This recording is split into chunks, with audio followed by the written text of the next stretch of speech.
You are partners in the Army's mission. For the first time in its history, the War Department is making an official report on the military situation directly to the war workers of America. This is not a propaganda film. It is not a sermon or a pep talk. It is an official report by your General Staff. How strong is the enemy today? How hard is the job ahead?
Caesar ran.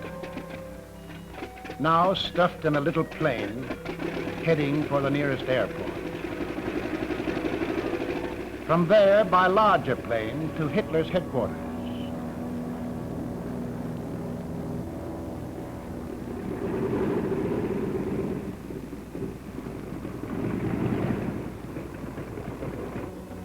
As Adolf reached the Duce, he must see his own future in this broken, haunted man. But who will rescue Hitler when his turn comes?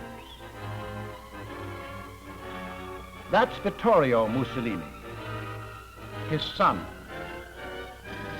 tagging along.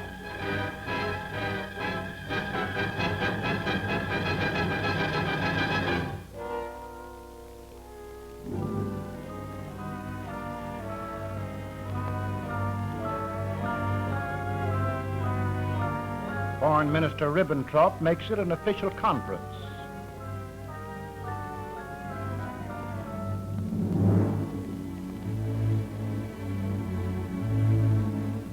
In,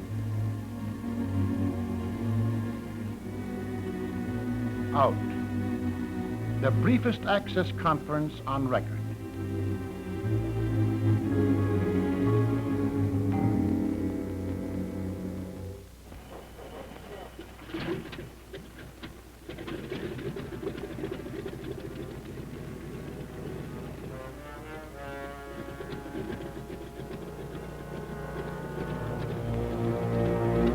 The first fascist, the weakest Axis partner, is gone.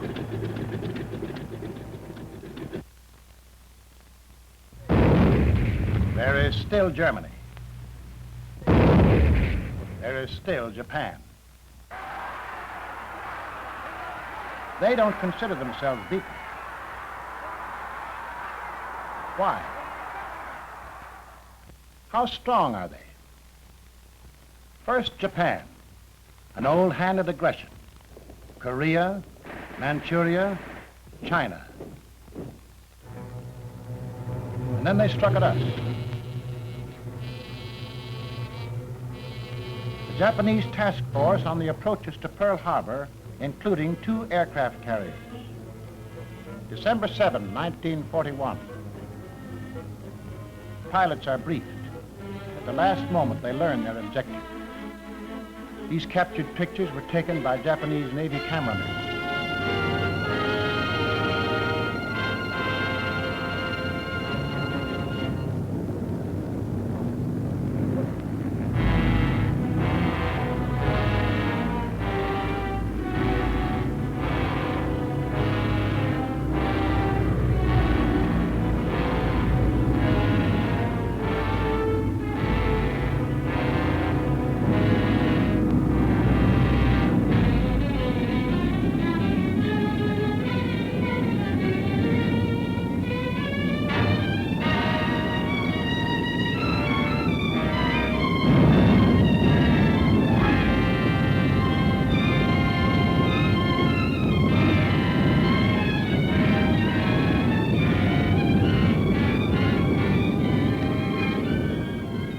For English-speaking Asia, they put on English headlines.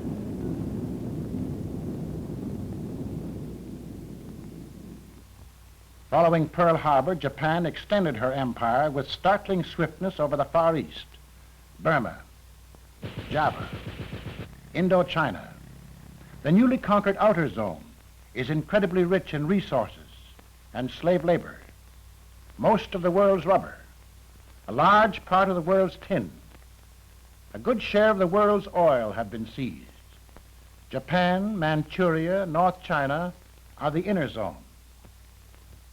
Self-sufficient in basic industrial needs, power, iron, coal. Japan's food supply is ample. She grows enough rice to meet her needs, and a surplus comes from Manchuria. Soybeans, potatoes, and fish are plentiful. Strongest of Japanese resources is manpower, at home and in conquered lands. In 1931, when she began the rape of China, Japan alone had a population of 75 million, with 1.5 million men under arms and 3 million producing weapons. Today, the armed forces have doubled. The war workers have tripled. Now the Japanese dominate a subject population of 385 million, hard-working, cheap labor that can be used in war production.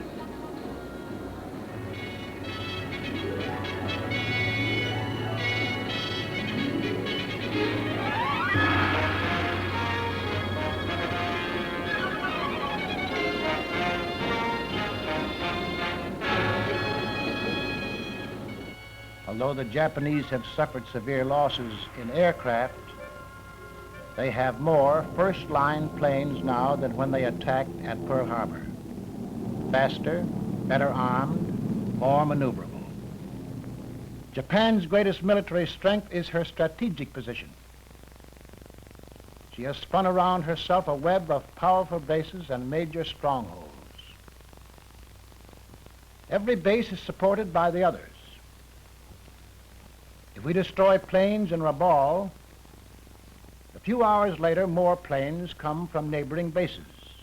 Whereas, our losses in New Guinea and Attu cannot be made up from Midway. This is the great strength of Japan. This is what is meant by interlocking bases and interior lines of supply. At any one point we attack, we come up against the whole system. So far, we have only dented these defenses. This system is defended to the death. The task of destroying these fanatical warriors was not easy. It has just begun.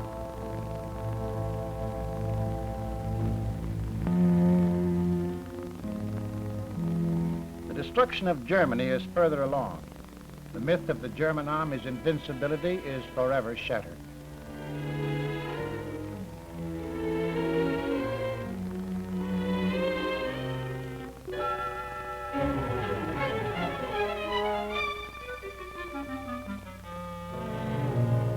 But make no mistake, that army today is still a powerful fighting machine, well-equipped, highly trained, battle-hardened.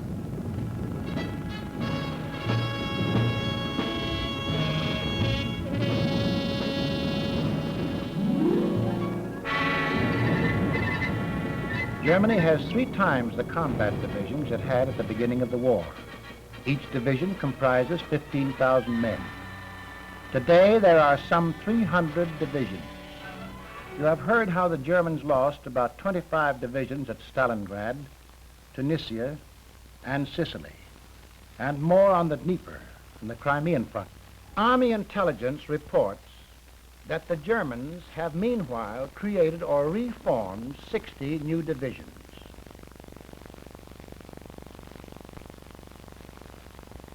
Each of these divisions was given more and better weapons than the divisions destroyed.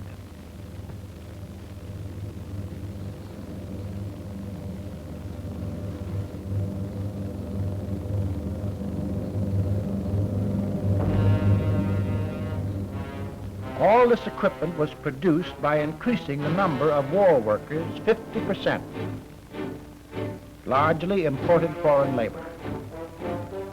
This does not include the millions in conquered countries who have to work, like it or not, for their Nazi master.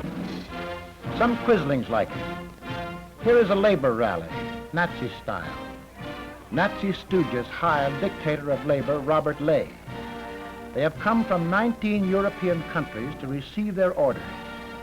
They will go back to try to offset American production.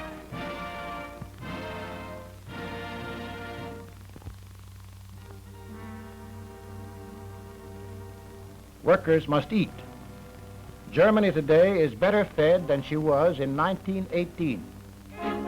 Heavy workers and soldiers actually eat better today than at the start of the war. Other civilians get enough to keep healthy.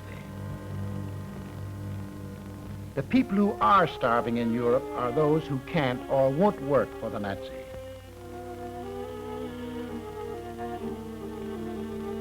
The natural wealth of Europe is being looted. Germany suffers no dangerous shortages in any basic war material, whether coal, steel, oil, or rubber. With Nazi ruthlessness and German thoroughness, Europe has been made into an arsenal of fascism.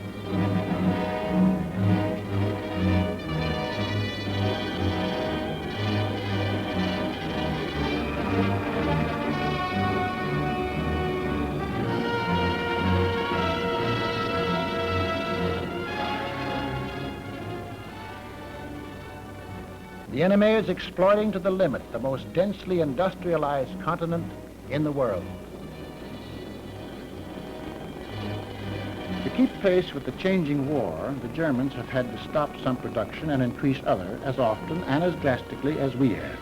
But these problems are common to all war economies. The Germans have taken them in their stride. Their films boast of their industrial strength.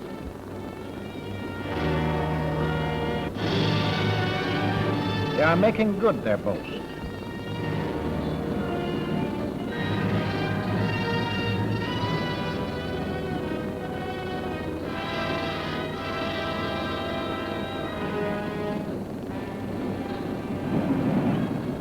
They are building many new submarines.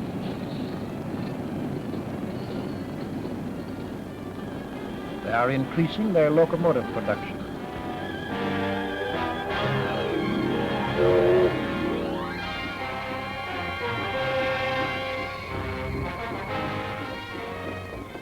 The conclusive proof of German strength is the quality of her weapons.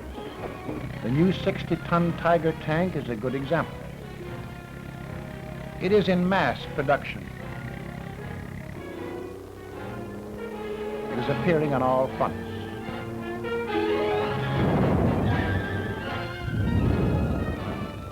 Plane production is up. After the Luftwaffe was forced on the defensive, it made fewer bombers. But this made it possible to produce more fighter planes.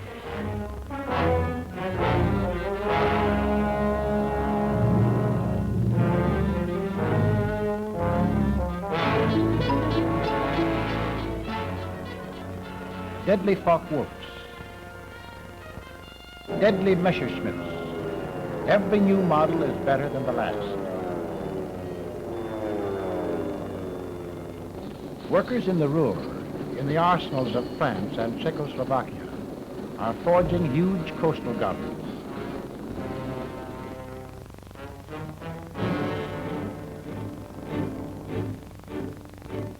Slave labor builds their emplacements, gigantic concrete structures. It is ironical to see the experts of lightning warfare feverishly building a Maginot Line. The masters of the Blitzkrieg worry about the coming Allied Blitz.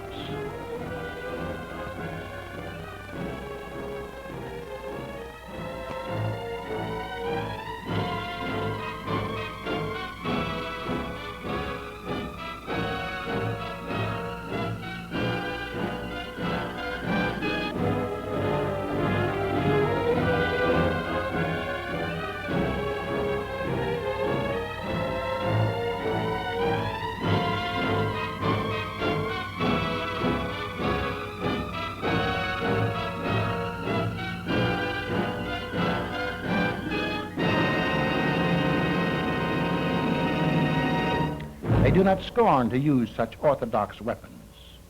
On the other hand, they know the need for mobility and firepower.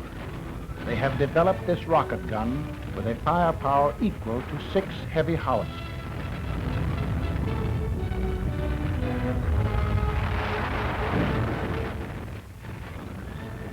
Its barrage is devastating.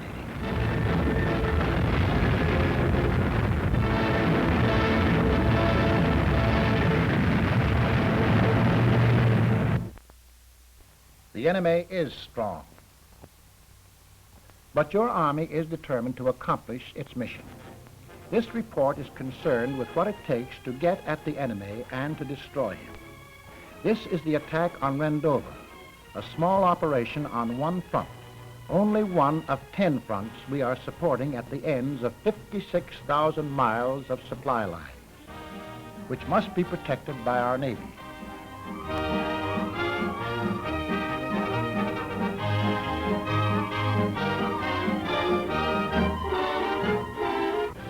Logistics is the military science of getting the right numbers of men to the right places with the right equipment at the right time.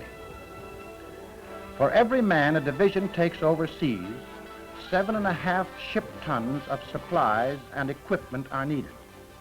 This is only initial equipment. Everything from locomotives to signal keys, from bombers to shoes.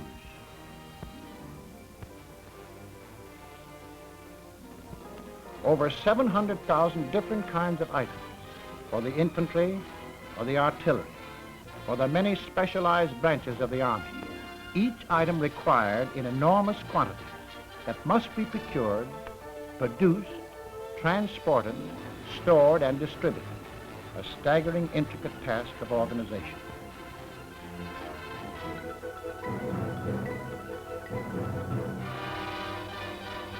For specific operations, more of certain items are needed. Just before his attack on Sicily, General Eisenhower radioed for great quantities of additional material.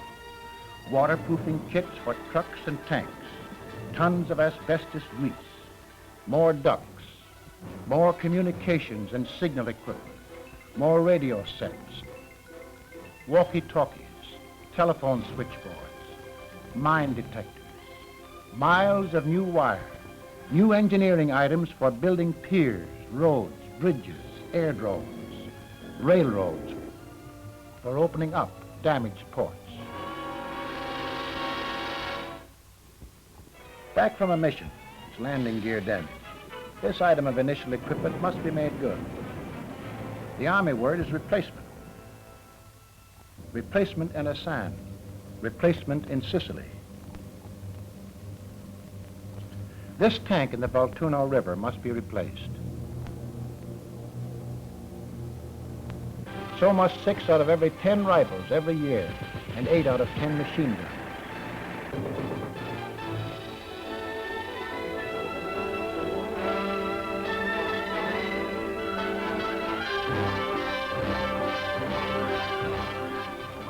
Every month, replacements, food and maintenance for each man require another ton of shipping. For 500,000 men, this means 500,000 tons, 50 Liberty ships a month. Miles of storage space.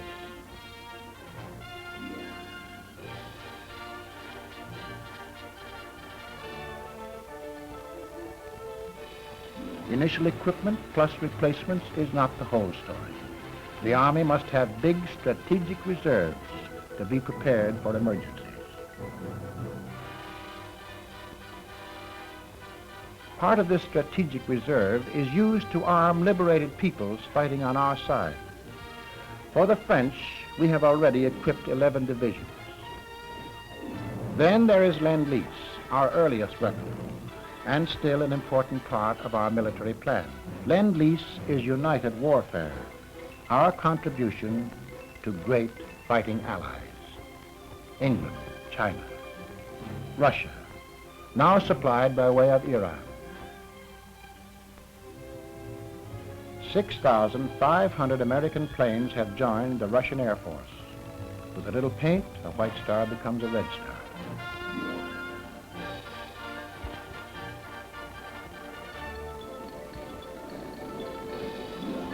Finally, a considerable part of our production is always in motion to the front.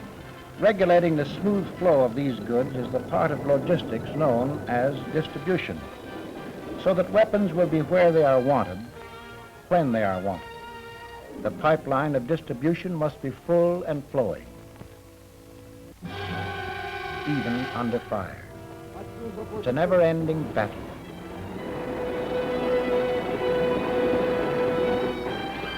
Check and all the traffic compliance. Yes? Clear 2 miles south.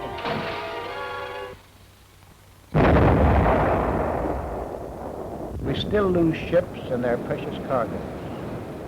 But on all seas, the Navy is winning great logistical campaigns.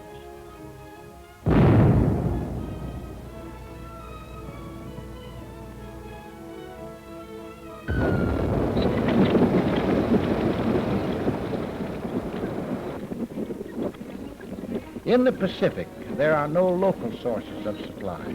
There are few ports. So supplies have to be unloaded across the beach. The men must battle jungle conditions, heat, rain, and malaria to move in supply dumps. Defend the beachheads and advance their positions. While engineers behind the lines build the ports, the roads, the bases that are the springboards for heavier offensives. In face of these supply difficulties, the Army has often turned to its air arm for a solution. But though heroic feats have been performed, big offensives cannot be sustained by air supply alone.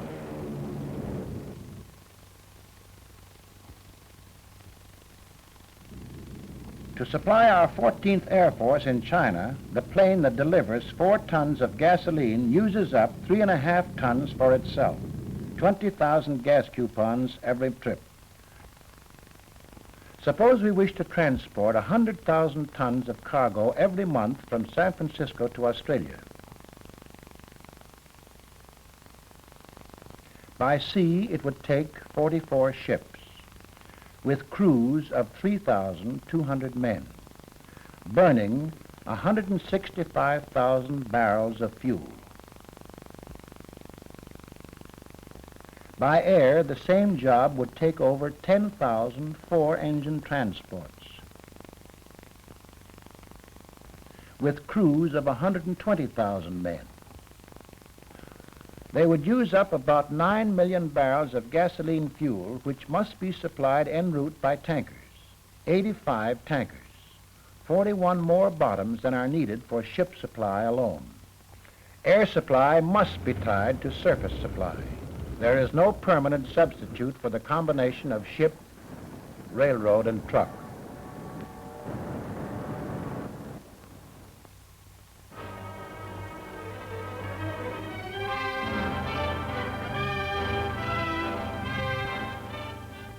The main job of the Air Forces is fighting.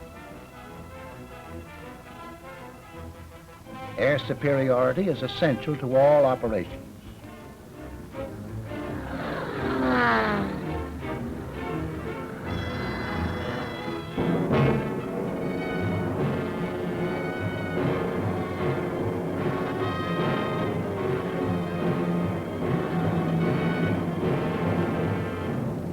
Air support of ground fighting is the job of the Tactical Air Force.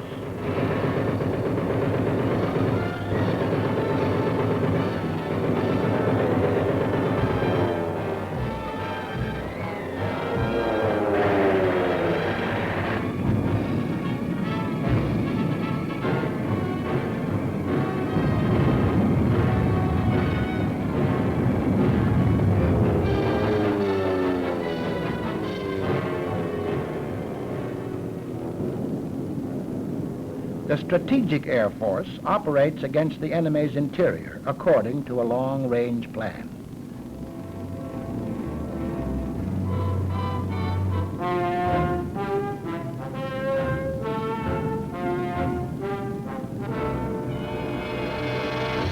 Strategic bombing is aimed at the heart of the enemy, laying waste his factories, attacking his morale.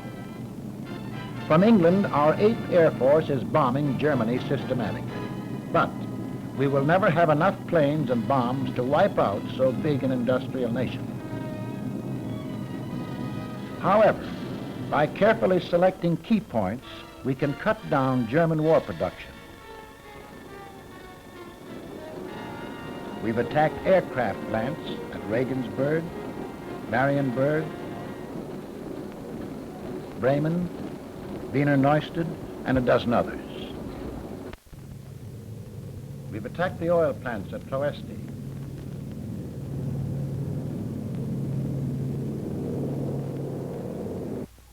We also smashed such vital, though little-known industrial bottlenecks as the ball bearing plants at Schweinfurt. We lost 60 heavy bombers. They lost half an industry for months.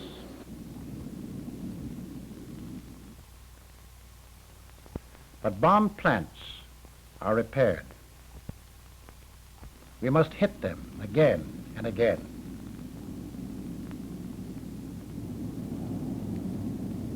We and our allies have already dropped over 1 million tons of bombs on Nazi Europe.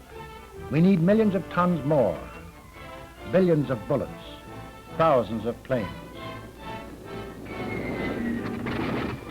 Strategic bombing means a sustained, constantly increasing effort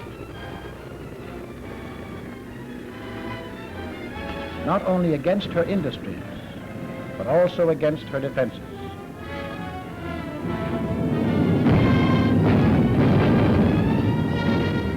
Germany is fighting back with increased firepower. Anti-aircraft barrages fill the sky with steel and show a defensive strength hitherto unknown.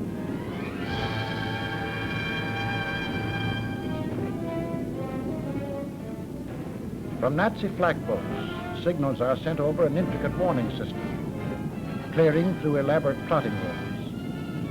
And fighter planes are quickly concentrated at the danger point.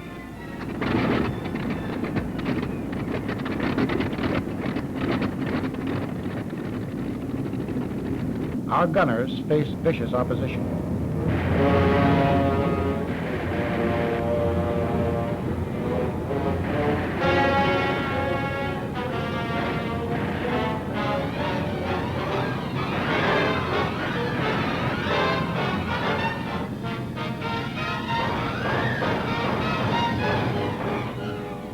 A fortress is hit.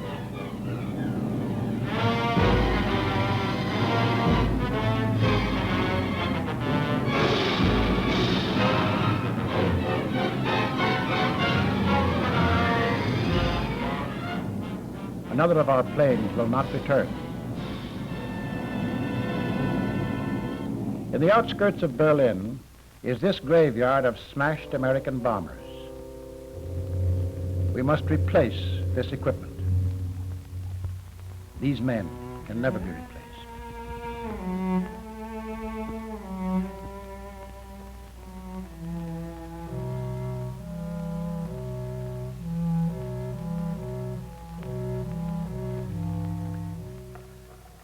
In attacking Japan, we face an entirely different situation. Our air bases closest to Japan are far from home and far from Japan. From San Francisco to Attu is some 3,500 miles. New Guinea is more than twice that distance, double that for China. On this route, we go through the back door, India, by air to China. These faraway bases are themselves a long way from our objective. In no other theater of war does space dictate our strategy so decisively.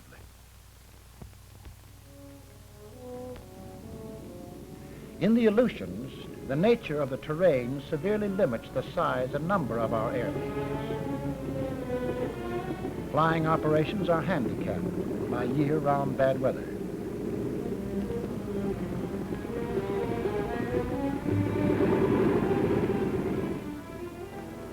Planes designed for strategic bombing could be used only for small raids.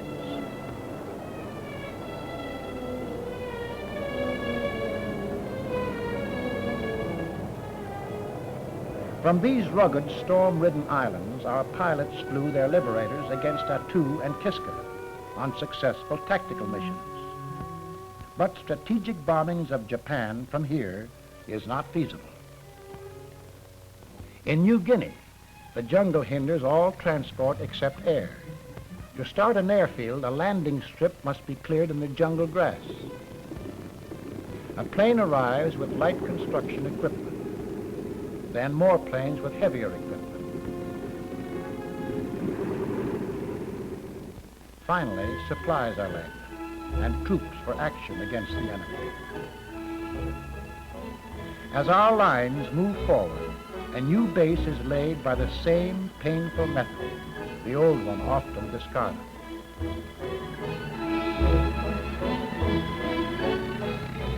In this slow advance, we capture larger bases. Only then can we make punishing raids, such as this one. Destination, Wewak.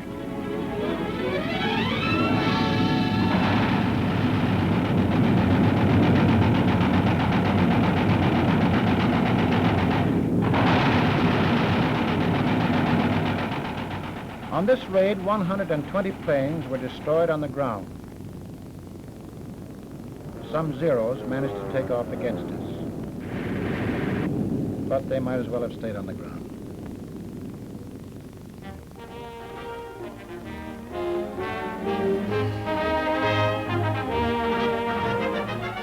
Even these larger bases are only stepping stones in our island advance. They are not bases for strategic bombing against Japan. Our bases nearest to Japan are in China. But China does not have the factories, the materials, or the industrial skills capable of maintaining our planes and building our bases.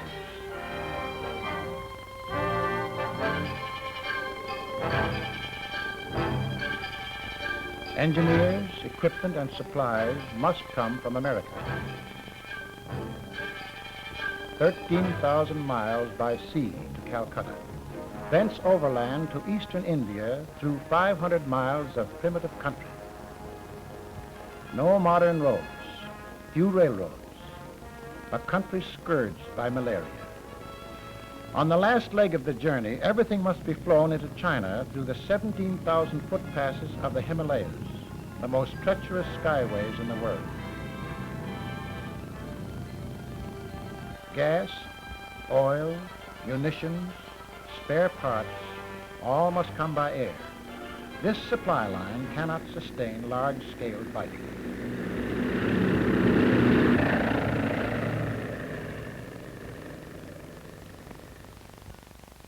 What about the use of Siberian bases for bombing Japan? Vladivostok is at the end of a long exposed supply route which is particularly vulnerable from Khabarovsk down. Along the route, the Japanese have deployed 500,000 troops. If we or the Russians used these air bases, Japan would immediately attack. Russia would be involved in a two-front war. The Soviets are engaging the main Nazi strength. A two-front war for Russia would ease the pressure on the worried Nazis and endanger American plans for coming operations.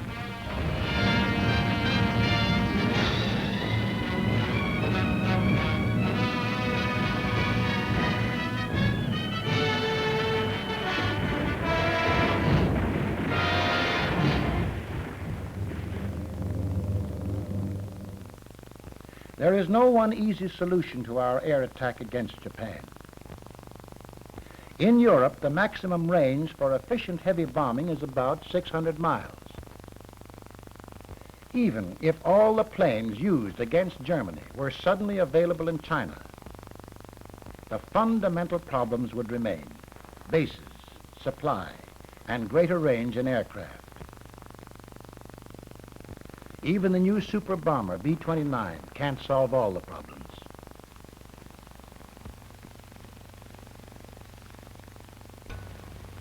But we will overcome the difficulties. The difficulties of logistics, the difficulties of establishing air bases. We are softening up the enemy by air attack to pave the way for the final assault. But for our ground forces to meet the enemy, They must cross large bodies of water and take the enemy's beaches, whether in the Solomons or on the fortified coast of Europe. Amphibious assault bridges the gap between our bases and enemy shores. It takes a lot of logistical preparation.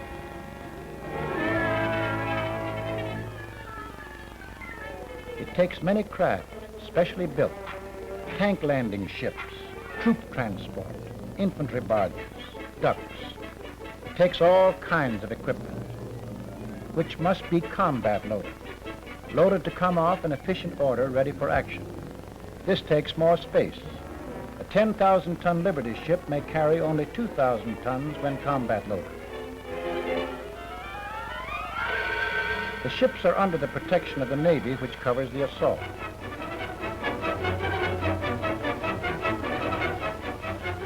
We've made landings in many parts of the world: Oran, Licata, Rendova, Munda, Salerno, Bougainville. Everywhere, amphibious assault follows a similar pattern.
While assault troops engage the enemy,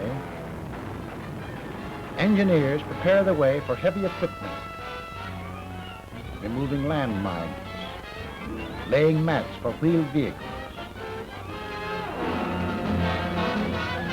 Where sandbars blocked the way, as at Licata, pontons were assembled to serve as temporary docks. Heavy equipment is needed at Salerno, equally needed in Rendova. All kinds, all places, scores of jeeps, trucks, guns, armored cars, bulldozers. Unloading stores and ammunition takes a lot of manpower. The sea takes its toll in every amphibious operation. Drowned vehicles, swamped boats, fighting equipment corroded. Material of all kinds litters the beaches. This is the heavy price paid to tide, wind, shoals, and surf.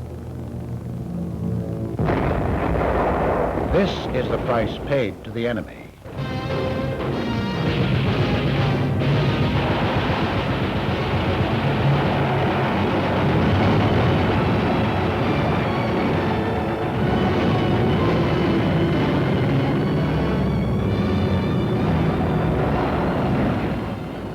This was the 10,000-ton Liberty ship Robert Rome, loaded with munitions for the 2nd Armored Division in Sicily. This landing ship was hit at Gela. Her flaming deck full of half-tracks, personnel carriers that will never carry a man. And here's a tank landing ship off Guadalcanal, victim of Japanese fire. These are some of the extra costs of successful amphibious assault. The great loss of equipment, the loss of lives.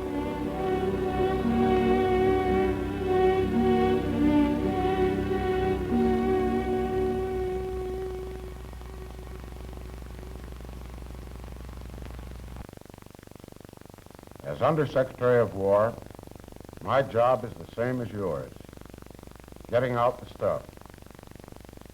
I am glad that the General Staff has made this report, because it tells us not only what we have to do, but why we have to do it.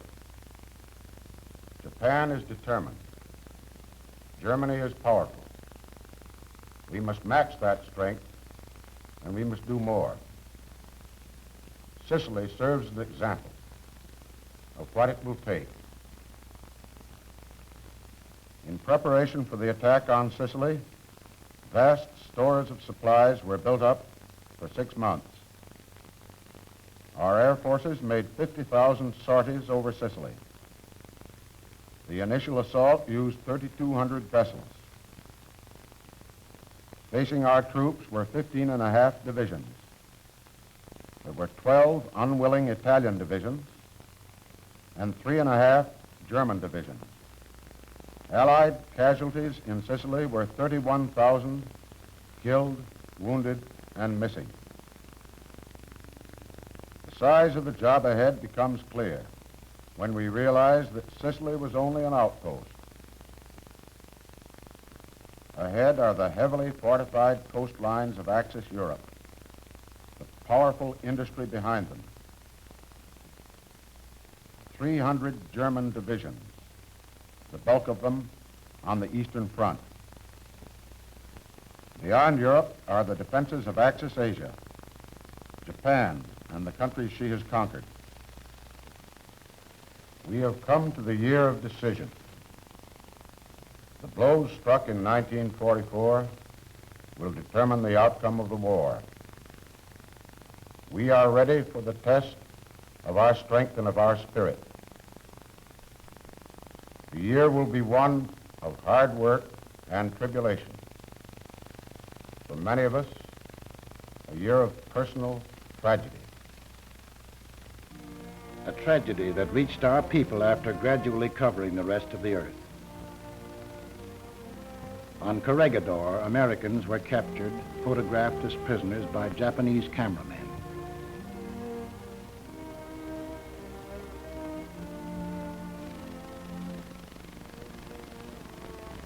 Other Americans and Filipinos paid an even higher price. War was not our choice. Pearl Harbor was struck while at peace. We Americans can never forgive their treachery.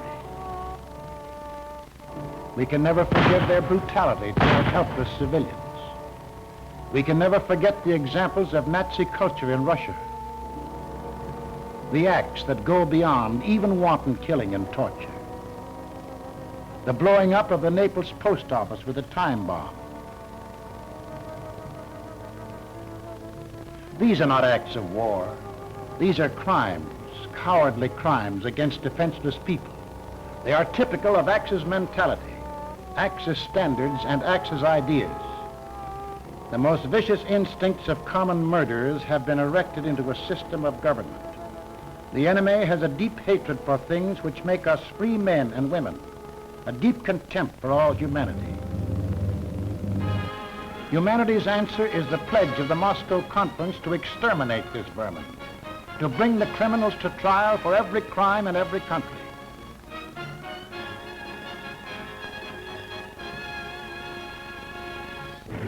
The People's Armies of the United Nations have pledged their lives to the unconditional defeat of the Axis aggressors.